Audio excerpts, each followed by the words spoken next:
Welcome back to Old School Sports and our Out of the Park Baseball 24 playthrough of the Buffalo Wings.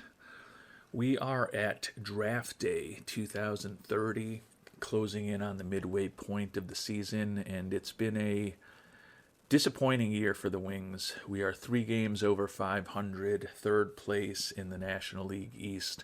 Certainly expected to be better on the field. The silver lining is that we will still be a wild card team if the season ended today. Half a game lead on the Cardinals for the final wild card spot. But you can see there's a lot of teams in a very tight range here. So we're going to have to start playing better to ensure that this team makes the playoffs this fall. Offense has been fine. Runs scored, we are fourth in the National League. The pitching has been disappointing, 11th in runs against, despite the fact that our starters' ERA is third in the National League. Bullpen has been really rough for us. And then the defense has been bad with zone rating and errors. We rank 12th in the National League in both of those categories, 15th in defensive efficiency. So it has not been a horrible season on the field, but it's certainly fair to say that it has been a disappointing season for our Buffalo Wings.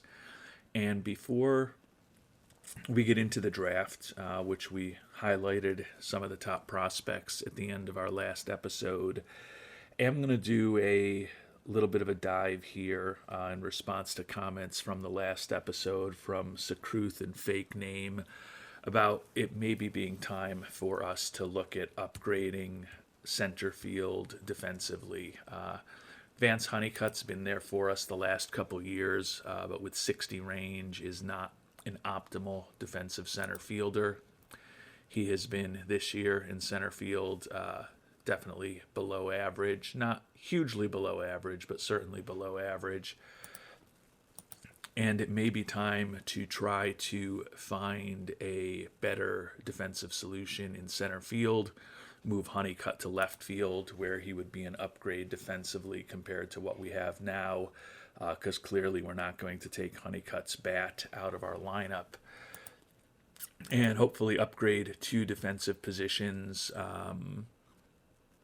help our pitching staff, and hopefully that would be an important step in improving the performance of this team over the second half of the season. So we initially searched for center fielders who had at least a 65 defense and 40 contact, 40 power, and 40 eye. Clearly would prefer someone with better offense than that. And there's clearly some big-time players, Michael Harris II, Byron Buxton, Jason Dominguez, making big money who fit this profile. Michael Mullinax is one of the top young players in the game, won a batting title his rookie year with Kansas City. The price for bringing somebody like him on board would be incredibly high.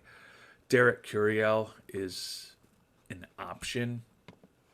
Don't love the bat, but certainly with the 70 range and the 70 outfield error is somebody to consider who would be an upgrade. Trent Grisham, another guy with great fielding skills. Don't like that he's fragile. Certainly has a little bit of pop and can draw some walks, but only hitting a $175 in the majors this year. And 2 years ago, his last time in the majors with Boston and New York, hit just 202 and a $158 across those organizations. So I don't know that he's really the answer. Parker Meadows, another guy who brings a lot to the table defensively, is fragile in terms of his injury proneness, acceptable in terms of his bat, making $3.4 million. So we would definitely need to be a little creative to get him on board. Julio Rodriguez making a ton of money, great defensively, but certainly not the bat that Seattle hoped he would develop into over the years. And then Drew Jones is a guy, another guy who's fragile, obviously exceptional defensively. The bat is pretty average-ish, not even if you look over the course of his career. little below average in terms of his OPS plus, his WRC plus, and his WRAA, but not horribly below average, and certainly is a former Gold Glove winner who could certainly stabilize the defense. So I looked through there. There are options: Drew Jones, Derek Curiel, and then I also downgraded the defense a bit, but upgraded the offense a bit just to see guys who are more two-way players. One who stood out to me here was Caleb Gideon Lore. Obviously a pretty interesting bat, 24-year-old who hit 282 with 25 homers, 87 ribbies, 50 doubles a year ago. The former first-round pick, though, the price for him is prohibitive given what we can afford to do. Max Clark, brilliant young player for Pittsburgh, another guy who the price is just going to be crazy for. One guy that we can potentially go after is John Featherston. I like the fact that he's durable. I like the fact that he's got a little more speed than some of these other guys. His error rating at 55 is not great, but honestly, the range and just being able to get to the balls of 70 is more important. And the bat is kind of average-ish. But if you look over the course of his major league career, he's been a little bit above average in terms of his bat, obviously boosted by the small sample size in Atlanta this year. So he's a guy who I think could potentially slide into center field and upgrade our defense there reasonably significantly while not being a total black hole in the lineup in terms of his bat. Looked at all of these guys. I don't think there was anyone else that was that interesting. Jack Sawinski got a little pop in the bat, and it's a small upgrade defensively to what we have out there. A little less interested in him at almost 32 years of age. The negative thing about potentially bringing Featherston on board is that got him at the major league minimum for this year and next year, which is positive, but then he'll start making the bigger money in arbitration. But I guess at this point, the goal is just to remain competitive this year and hopefully get over the hump in the playoffs one of these seasons. But just making the playoffs is going to be the primary first goal of this team. So I have put offers out for a couple of these guys.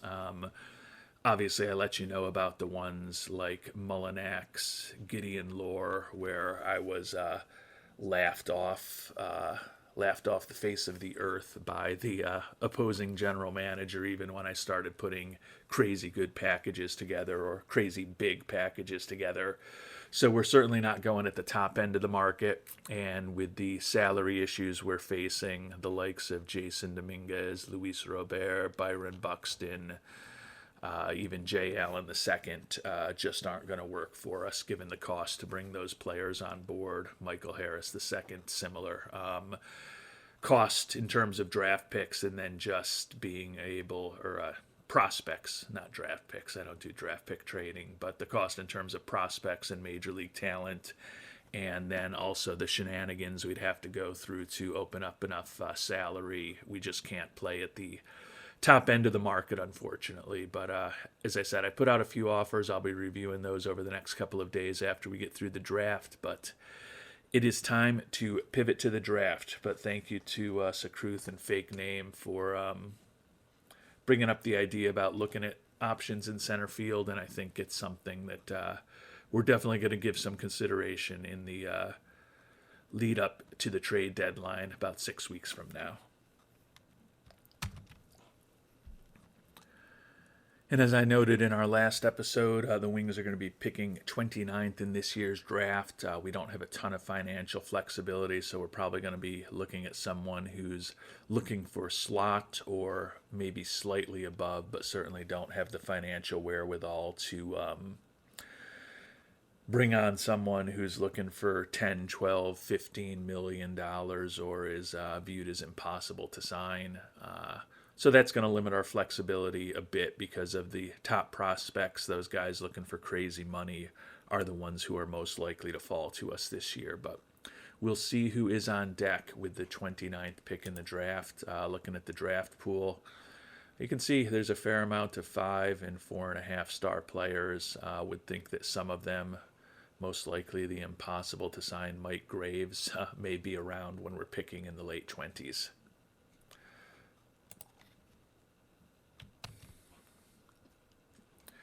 And with Toronto on board for the first pick in the draft, let's see who's going to be available when our Buffalo Wings are picking. And you can see there are a few of those 5, 4.5 star players available, including the impossible to sign Mike Graves. So we'll take a quick look at the top guys who are still available at this point, and then obviously I'll do a little work online to make sure that I'm not missing somebody by using the star ratings as a blunt sorting mechanism of prospects to look at. Left fielder David Tapia. Hard for me to imagine that I'm going to take a guy with low work ethic and low intelligence here. Positive thing is that he's not looking for a ton of money. The competition level, not that great. If he fully develops, the bat certainly is interesting, but I'm hoping we can find a more interesting prospect than him.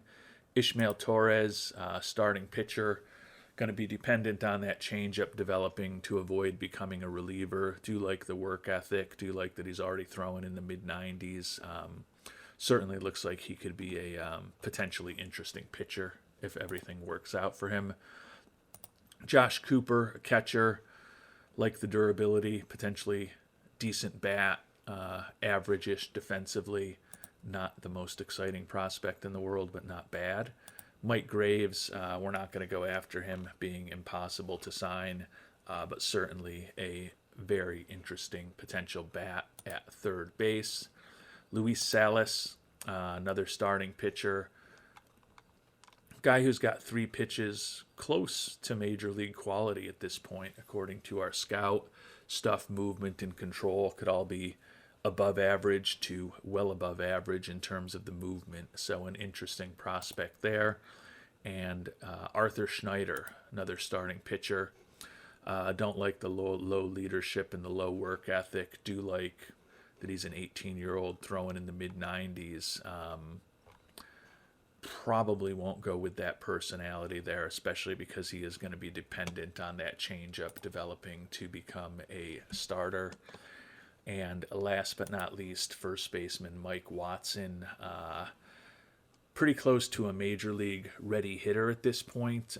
He's another first base / DH / left field, and with that 25 range and 30 error, he's a butcher in the outfield. He's really a DH / first baseman. I think we've got plenty of that kind on our roster right now, so I don't know that Mike Watson is the right answer either. So there's not anyone that I'm head over heels in love with among these prospects. As I mentioned, I'm going to search down through some of the lower rated prospects and just make sure that I'm not missing someone interesting there.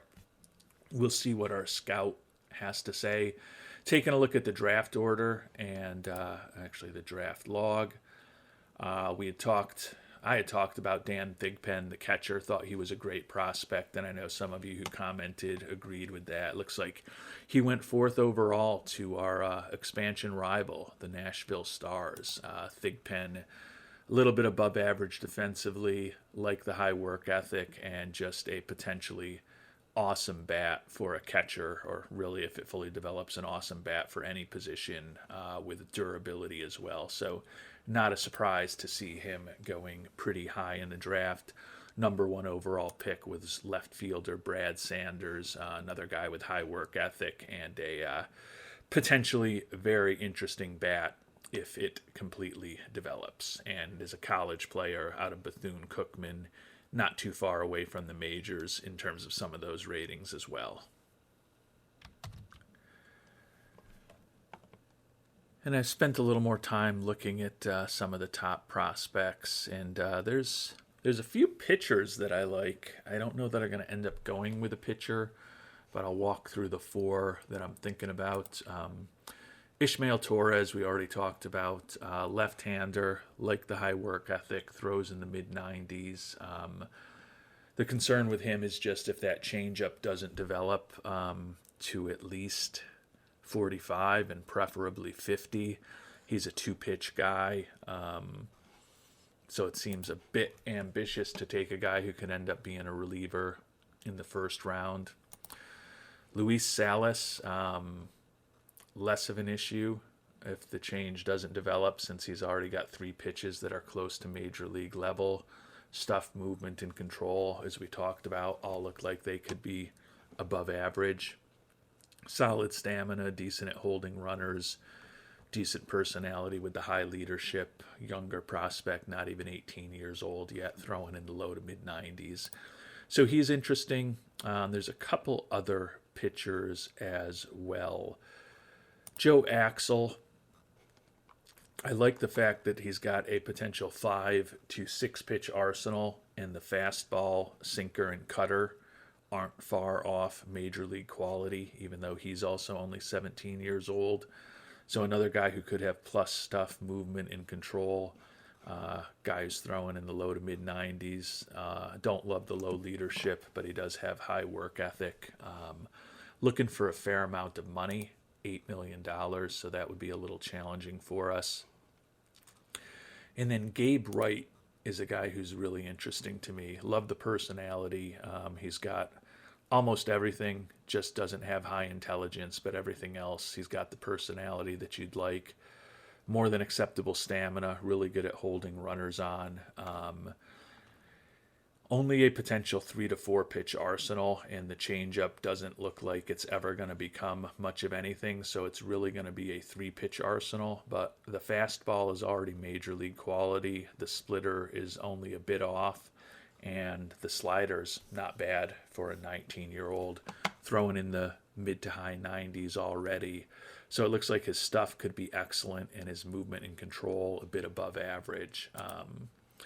So I'd have to say, if I was going to go with a pitcher, I think I'm leaning towards a Gabe Wright or a Luis Salas.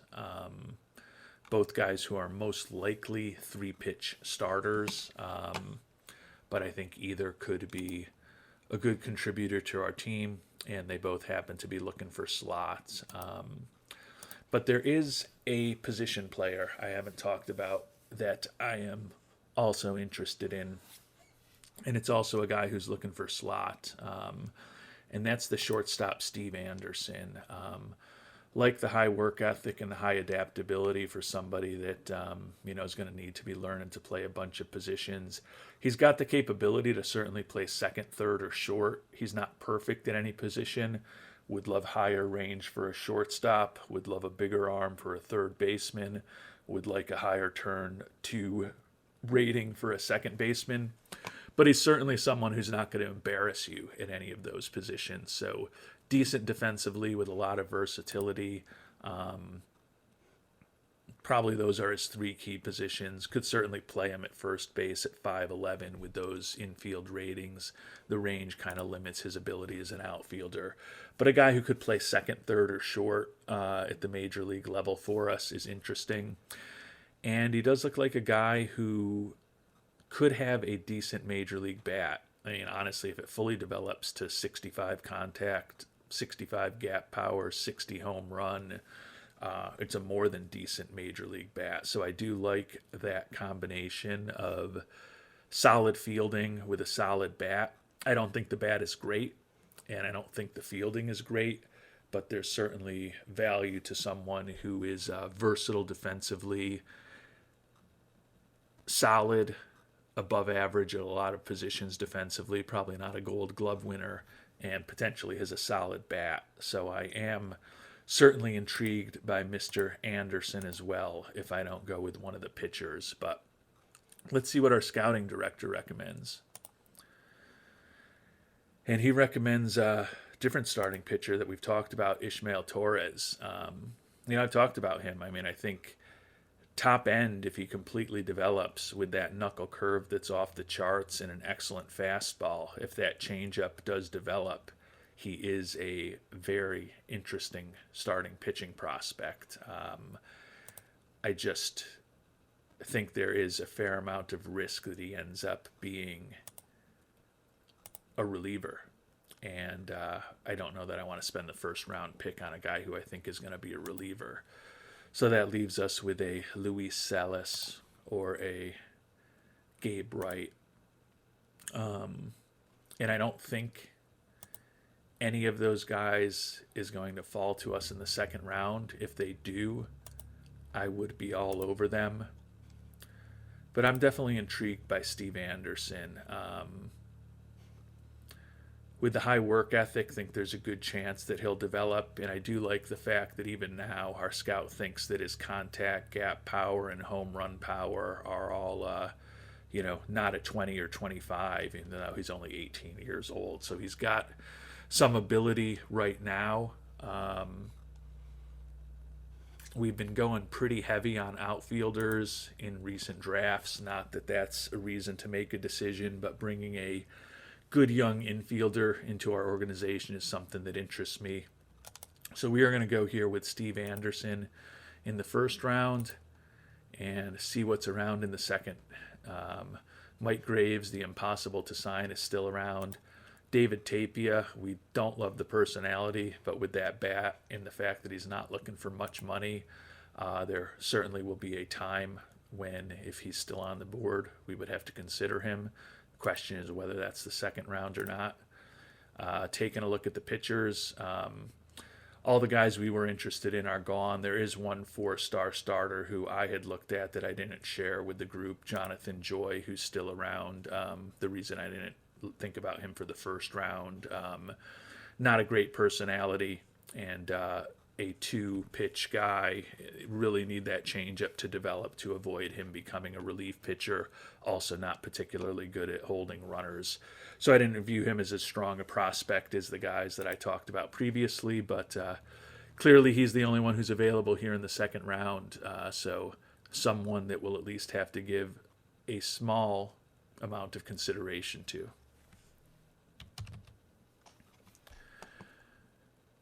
And here in the second round, I'm going to probably go with someone that I haven't looked at before. I'm going to show you the 2 prospects that I'm most interested in right now. One is the catcher, Juan Ernesto McDonald. Love the work ethic and the high leadership for a catcher.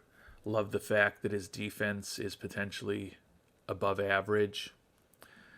And although he doesn't have a ton of gap power, he doesn't have any speed anyways, so even if he had a ton of gap power, that wouldn't matter that much. But if he fully develops, his contact is going to be well above average. His home run power could be a little above average. He'll draw a few walks, not going to strike out all that much, not looking for a ton of money at $1.4 million. So I'm definitely intrigued by him. I don't love him, but I do like me a good defensive catcher. And with that defense and that work ethic and that potential bat, if he develops fully 4 or 5 years from now, when we're likely moving on from Adley Rutschman, we could have the catcher of our future on board. So he is definitely an interesting prospect to me. But there's also a pitcher that I like a lot. You knew I wasn't going to be able to go without looking at a pitcher if you've watched previous episodes. Abel Schmidt just turned 18 not that long ago. High work ethic, high intelligence, not great at holding runners, decent stamina. Probably a 3-pitch guy, but his fastball, his sinker, and his cutter are not that far off major league quality already. If the changeup develops, even better, but he's got the 3 pitches you usually need to be successful as a starter. Stuff a little above average, and movement and control both potentially well above average. So I like Abel Schmidt as well. I don't think I'm going to go with Jonathan Joy just out of the fear that he only is a 2-pitch guy, and he's probably a great reliever if he fully develops.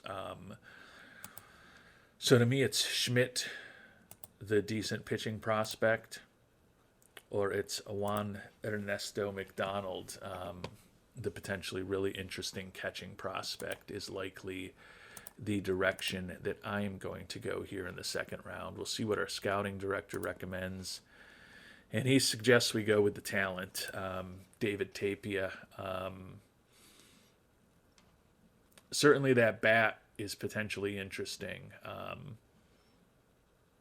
But with the low work ethic, the low intelligence, the low adaptability, I question whether he's going to reach that potential.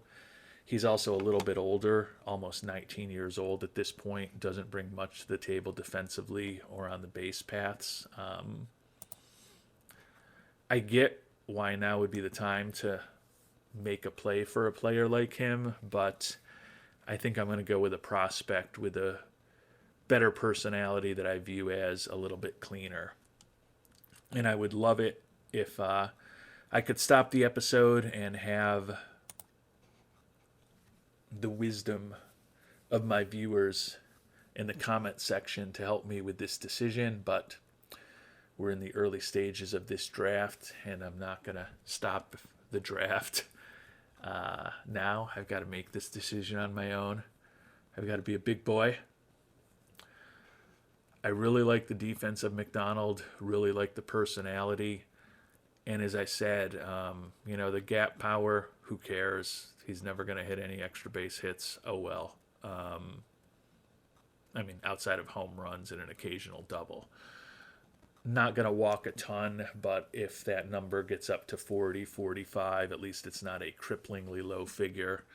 And then the contact could be well above average, not going to strike out a ton, and could hit some dingers for us. And with that type of defense, there is definitely value in a guy like Juan Ernesto McDonald.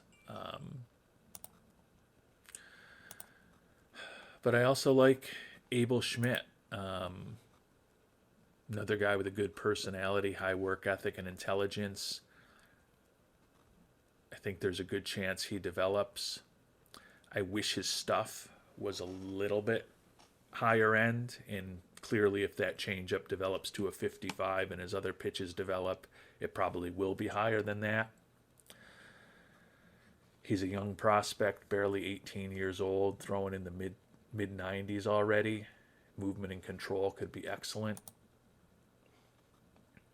And I always tend to go for the pitcher when things are close.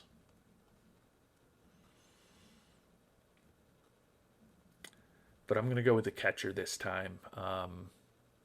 Always like to have a good defensive catcher.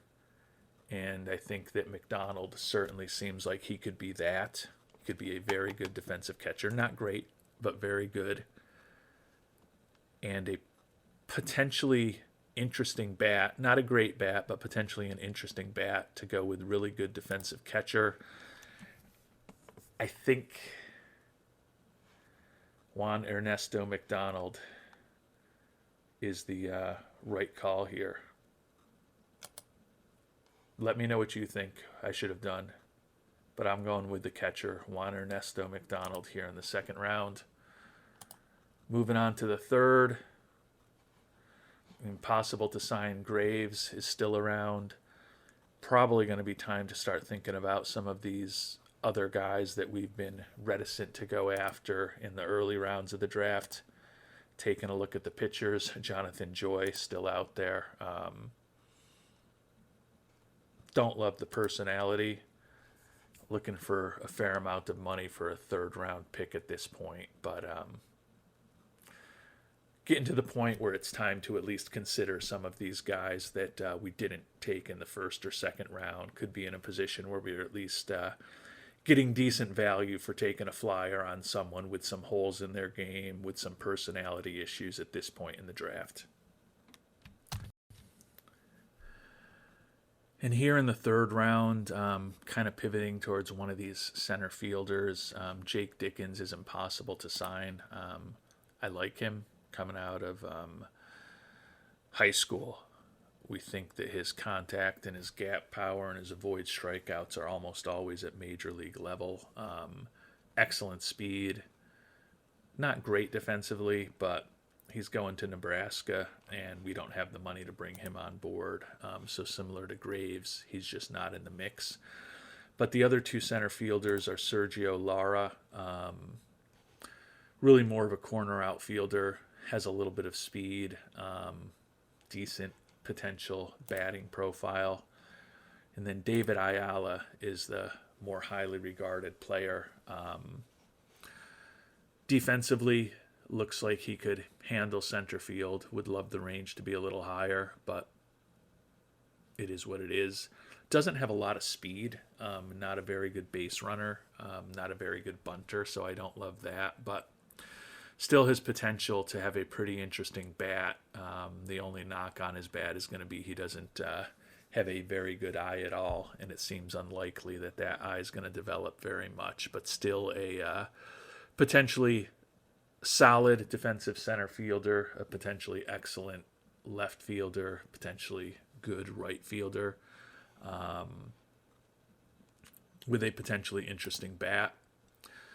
So I don't love any of these guys. Definitely going to spend a little more time investigating things, see what our scouting director recommends. And he recommends we take a flyer on Jonathan Joy right now. I get it.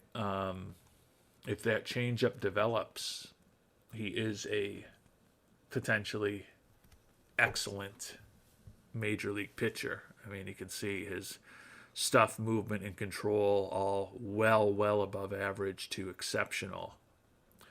18 years old, throwing in the mid 90s. Don't love the personality, but it's really all dependent on that changeup developing. That changeup develops, he could be a very high-end starting pitcher. If it doesn't develop and he still reaches his potential, he could be a very high-end reliever.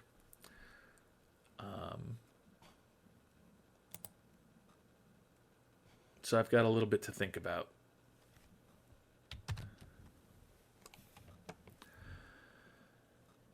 And I think I am actually going to take a flyer on Joy here in the third round. Pretty good chance he's a really good relief pitcher, given that his fastball and his forkball already aren't off major league level. It is a lottery ticket as to whether he becomes a big-time starting pitcher, but I don't love any of the position of players available right now, and I can at least construct a scenario where the 6'8 Joy becomes a dominant pitcher at the major league level. I don't love the personality, but I think he's the most talented player left with the most upside. So we're going to just meet that high bonus demand for where we're picking him and try to bring him on board.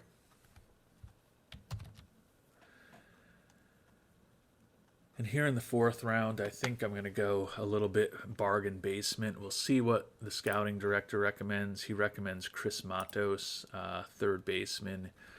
Pretty interesting batting prospect for this point in the draft. $750,000 demand is up there for us at this point, sadly. I don't love him. I think he's a solid prospect. A couple of the guys that I am interested in a little bit. Joey Adams, another catcher, looks like a solid bat with a solid glove. Like the durability, but we've also already gone catcher. So I am leaning towards a college third baseman, Chris Balke, and he's really a first baseman at the major league level.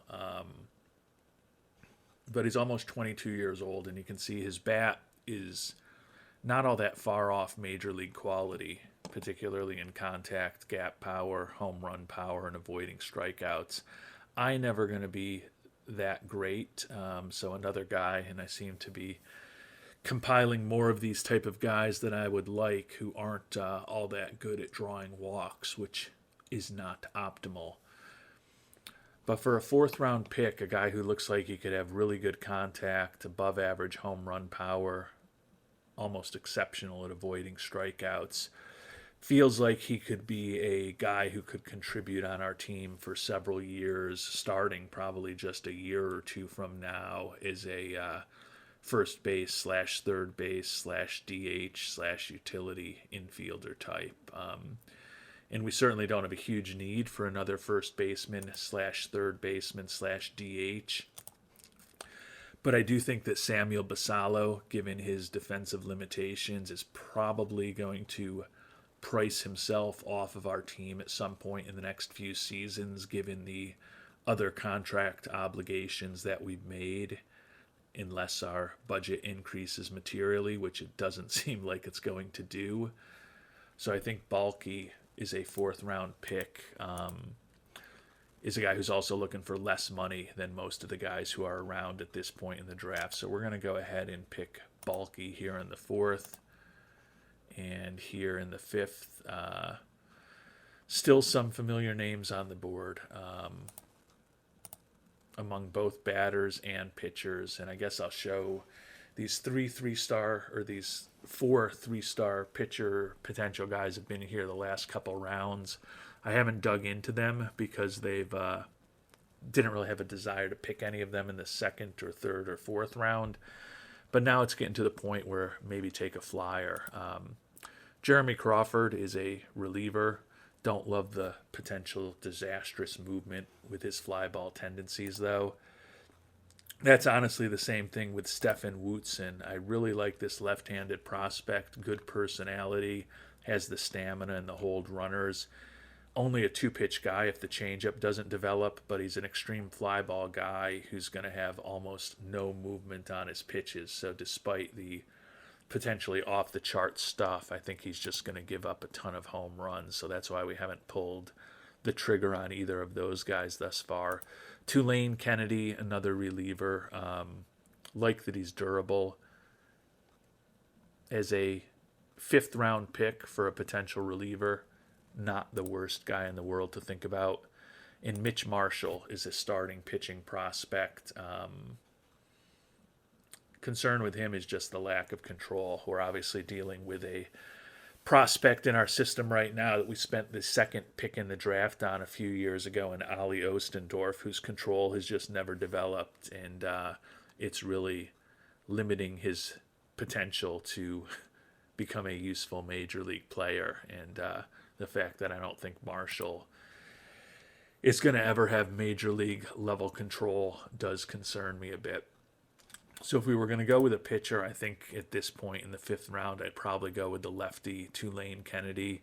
We know he's going to be a reliever, but he's got a pretty balanced potential profile compared to some of these other guys. Now, again, I don't know that I'm actually going with a pitcher here, but I think if I did, I would go with the reliever Tulane Kennedy. Scouting director, interestingly, recommends Wootson. And with that screwball and a potentially awesome fastball as well, I am really intrigued by him. I love the personality. That movement just scares the heck out of me. I've never had a pitcher be successful at the major league level with 30 movement. He's just going to give up an insane number of home runs, which would be a problem.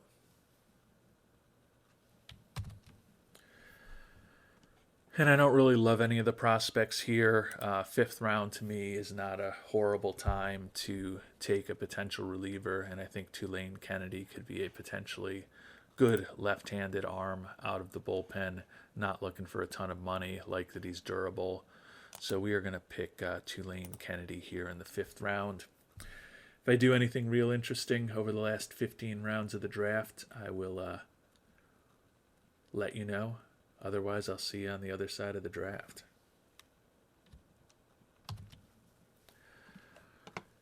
And our draft is complete. We've got offers out to Anderson, McDonald, Joy, Balky, and Kennedy. Hopefully we can get those guys locked up relatively soon. Did end up spending a little more potentially than we anticipated, so not only went through the draft budget, but also some of our total money available. That'll certainly limit our options as we close in on the trade deadline and potentially try to make a deal for a center fielder in the coming days, but that's the position that we put ourselves in.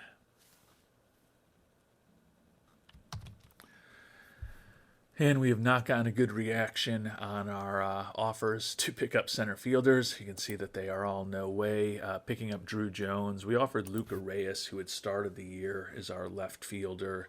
We've sent him back down to Albany after he didn't do a great job in Buffalo. Still a guy that has some value, so we thought that he could potentially be a cornerstone given that potentially really good contact and home run power. Drew Jones, not quite the same hitter, but obviously exceptional defensively with a lot of speed. But to pick him up, we'd have to add in our starting shortstop, second baseman, or third baseman. And there certainly is an argument. I know that some of you did not love the fact that we had picked up Jace Young to play third base for us this year and hitting just 244 with 7 homers thus far. So certainly not going to put in Seifu or Meyer. Giving up Jace Young would get the deal done, so that's slightly interesting because it would also free up some salary for us.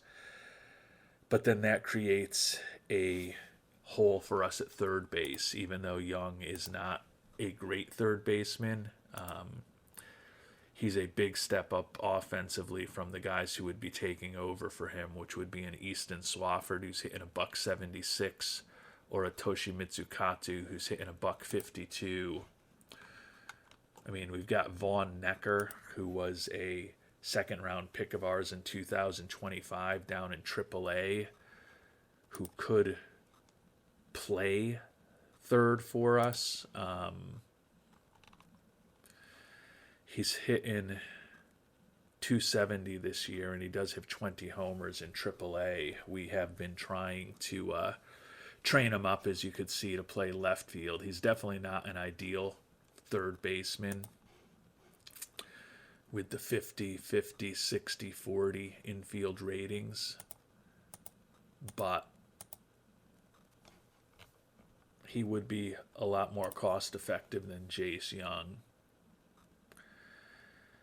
And he's not that much worse defensively. His error rating a notch lower, his turn double plays a notch lower. And I don't think the bat is quite as good as Young's right now, but it's not a huge downgrade. So if we wanted to get really ambitious, we could do that trade to bring Drew Jones on board, which would obviously shore up our outfield defense in center significantly. I don't love the fact that he's fragile. We are getting them to keep 100% of his contract this year, which helps. But he's going to be making close to $10 million next year, which will just put another big contract on our books. So that one I'm a little torn on. Kansas City, we tried to get Derek Curiel. Luca Reyes for him. We have to give up one of the top prospects in our system, Humberto Duque, Samuel Basallo, or Deshaun Seifu. So I don't think that works. Would love to have him out there defensively, without a doubt, though. And then the last offer we made was for John Featherston. The guy who I like from the Braves, like his durability, like that he's at the major league minimum. His range is as good as those other guys. Not as good in his error ratings, but the main thing is to track down the balls in the outfield. So I'm intrigued by Featherston. The issue is we have to give up one of the top prospects in our system to bring him on board. Dave Zapp, who was our 5th overall pick in 2028, finally at least has his batting average over 200 this year in his third run through rookie ball, viewed as the number 51 prospect in baseball. Or we'd have to put in the previously mentioned Ali Ostendorf, who's the number 78 prospect in baseball. We took number 2 overall in 2027 after he had 2+ mediocre years in rookie ball. We moved him up to A ball last year, just hoping that it might straighten him out, and he's been in A ball this year. Still like his work ethic and intelligence. He's throwing in the mid-90s, but he's almost 22 years old now, and his control is still a 25. I mean, his arsenal is getting close to major league quality. His movement is there. His stuff not that far off, but he's walked 54 batters this year in 69 and a third innings, so his whip is 177. Now, most years he's had over a 2 whip, so he's a positive WAR player this year, and his Sierra is as low as it's ever been in his career, so it seems like just by virtue of the great movement and the great stuff he has that he's getting some guys out in A-ball. But overall, he still has a 5.97 ERA and a 177 whip, is a 21-year-old in A-ball, and he's walking, fewer batters than he has in the past, but he hasn't made big progress there. You can see his control has been, we thought it was a 20, I guess, right before we drafted him, and we've thought it's been a 25 ever since then, and his control just has never gotten better. So there's a part of me that thinks, is it time to move on from Ollie? So I've got a couple of interesting options. We could add in one of the top prospects in our system, Ollie Ostendorf, along with Reyes, and pick up Featherston, who I like the durability, an upgrade defensively with that 70 range, has decent speed, and the bat, again, is not incredible, but the bat at the major league level over 4 seasons, 642 at-bats, has been a little bit above average in aggregate. So a very good defensive center fielder with a okay bat who's going to be out there every day, competent on the base paths. There's something to be said for bringing a player like that on board. But is it time to bail on Ollie Ostendorf to make that happen? And then the other option would be to bring Drew Jones on board. Exceptional defensively. Probably not quite as good a hitter.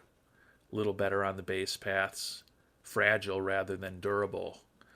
And we're getting them to eat the contract this year, but it opens up a gap of $9.5–10 million next year that we're going to have to figure out how to fill to keep him on the team. And we could help with that gap a little bit by including Jace Young. The Nationals are keeping 30% of his salary, so he's on the books with us next year at around $5.5 million or so that we're going to be responsible for. But we make that move, and even though I know a lot of you don't love Jace Young, and I get it, I think he's a average major league third baseman. But if we move on from Young, we've got to deal with potentially playing Drew Jones $10 million next year. When if we look at our salary situation, we're already anticipated to be $24 million higher next year than this year. And this year, we're hanging on by a thread in terms of being able to make this budget work. So bringing him on probably necessitates some other bigger moves. And then again, as I noted, our option right now at third base would be to bring up Vaughn Necker, who I do think has a role with us down the line, but he's weaker defensively than Young is, and he's a little weaker offensively than Young.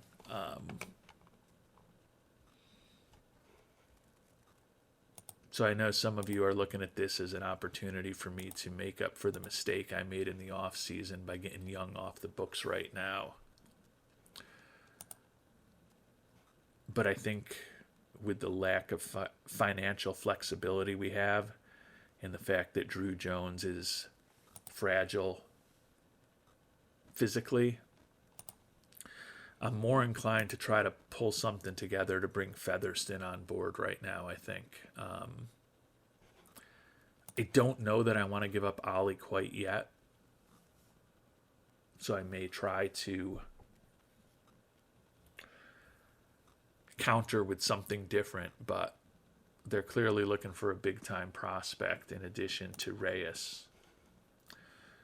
And I don't love giving up Reyes, but the fact that we've got the Rule 5 guy, Rafael Radillo, on our roster right now, who is a not dissimilar profile to what we think we have in Reyes and is actually younger, makes me feel a little better about potentially bailing on Reyes and using him as a cornerstone of a potential trade.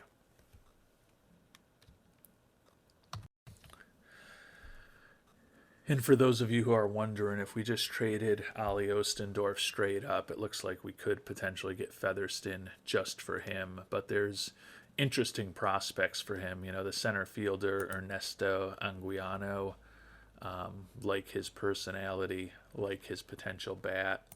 Fortunately, we're still low scouting accuracy on a lot of these guys, but there's definitely players with some potential that we can get for him. Center fielder Kevin Boardman, not going to help us right now, but looks like he could be a decent bat down the line. So there is still value in Ostendorf, not as much as there probably was a few years ago. Alfredo Lavador, second baseman.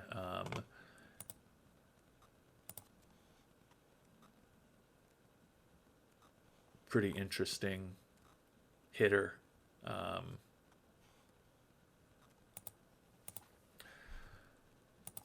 So I think there's still potentially an opportunity for us to extract some more value.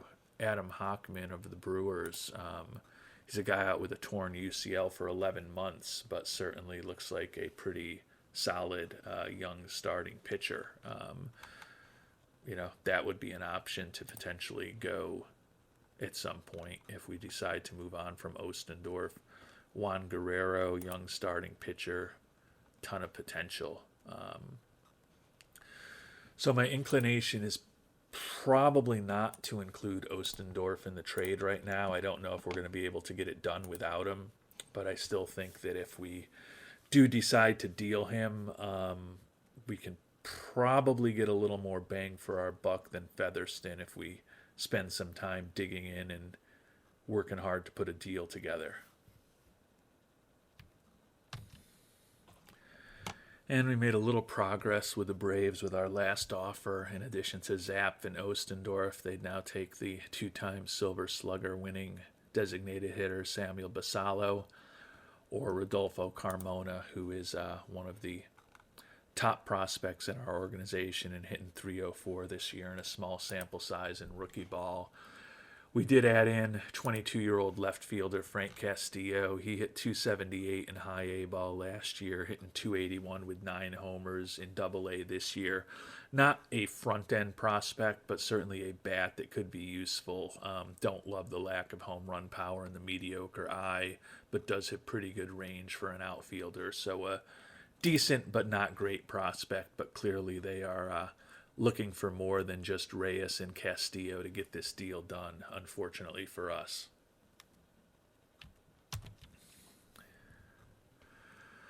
And we're still unfortunately struggling to piece together a deal for Featherston. We added in a decent pitching prospect, Juan Leyva, a guy that we picked in the 5th round last year. That didn't move the needle at all with them, unfortunately. As we're trying to add a center fielder, our current center fielder, Vance Honeycutt, just won National League Player of the Week.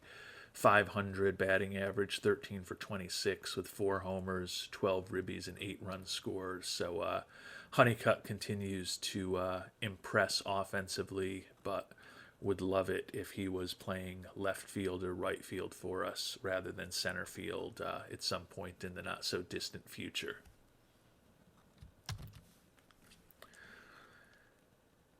And we're not making much progress with our attempt to bring on John Featherston. I do think he could be the answer for us at center field. Obviously, if we include Ali Ostendorf, we can get a deal done without including a lot of these guys that we've added in over the last several days. I just don't know if that's the right decision.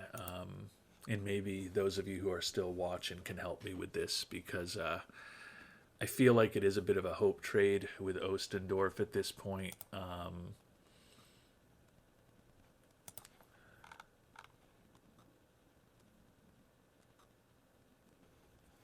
I just don't know that that control is going to magically develop, given that he's almost 22 years old. And I do think that Featherston could be a pretty useful player for us. So I don't know that I'm going to get a trade done. I'm pretty sure I'm not going to get a trade done before I finish up this episode at the end of the month of June. So would love your thoughts on whether you would give up Ostendorf to get a trade for Featherston done, or perhaps going back to where we were before, whether you'd include Jace Young to get a deal for Drew Jones done. I don't love that one because we are also weakening third base this year, even though we are potentially getting a mediocre contract off our books. You could try to convince me that this is the right way to go, but I just don't think bringing on Drew Jones, who's fragile and going to be making close to $10 million next year, despite his great defense, that doesn't seem to me to be the play with this team. I think I'm more interested in trying to do something for Featherston. And the question is whether we should give up Ollie Ostendorf to bring him on board at this point and bail on our friend Ollie. So if you've got thoughts on what I should do in center field, would really appreciate them in the comments before I have to make a decision on which direction to go. And we've made it to July 1st, and honestly, we're still just muddling along. 43-40 record. Fourth, or tied for third, more accurately, in the National League with 3 straight losses. The National League East with the Braves. And we're tied with the Braves for the third and fourth wild card at this point. So we are a playoff team. If the season were to end right now at 43-40, just past the halfway point, but not feeling good about what we've been doing. Basallo is tied for the National League lead with 25 homers. Seifu is now finally back to his traditional position, leading the National League in steals. Batting average has dipped to 271 this year, and he's only a little bit above average offensively, so his wore down significantly from his incredible season last year. Hitting more doubles this year, less triples, more homers, fewer stolen bases. Still a productive offensive player, but not as dynamic as he was a year ago. And taking a look at where we stand in terms of our team statistics, 5th in the National League in runs scored, so we've dropped back a little bit in that category. 11th in runs allowed. The bullpen still the big issue, ranking 14th, and our defense still not that good. Now, after the 12-15 start, we have put 2 consecutive winning records together for the months of May and June. The month of June with a .571 winning percentage was our best month of the season. So we're playing a little better lately, and certainly if we keep playing at the clip that we played the last couple months for the rest of the way, given that we're already in a wild card spot with a .518 winning percentage, probably in a pretty decent spot to get into the playoffs, which is the first goal. Clearly, we're hoping for more than that by potentially winning the division, and we're definitely falling back in that quest without a doubt. But there's still time to make up some ground on the Mets in the standings. There's still time to secure a more stable position in the wild card race. But we've got the month of July to figure out what we want to do in trade. And should we potentially go after one of those center fielders or do something else? Would love your thoughts if you're willing to share them in the comments. And regardless, I think your input would help me, but whether or not I have it, I'm going to need to make some decisions here in relatively short order as to what we want this team to look like as we approach the trade deadline and try to ensure that we're back in the playoffs for a third consecutive season. So we're going to continue working on that and thinking about it, and we will find out which direction we go in our next episode. Until then, thanks so much for watching, and hope you have a great day.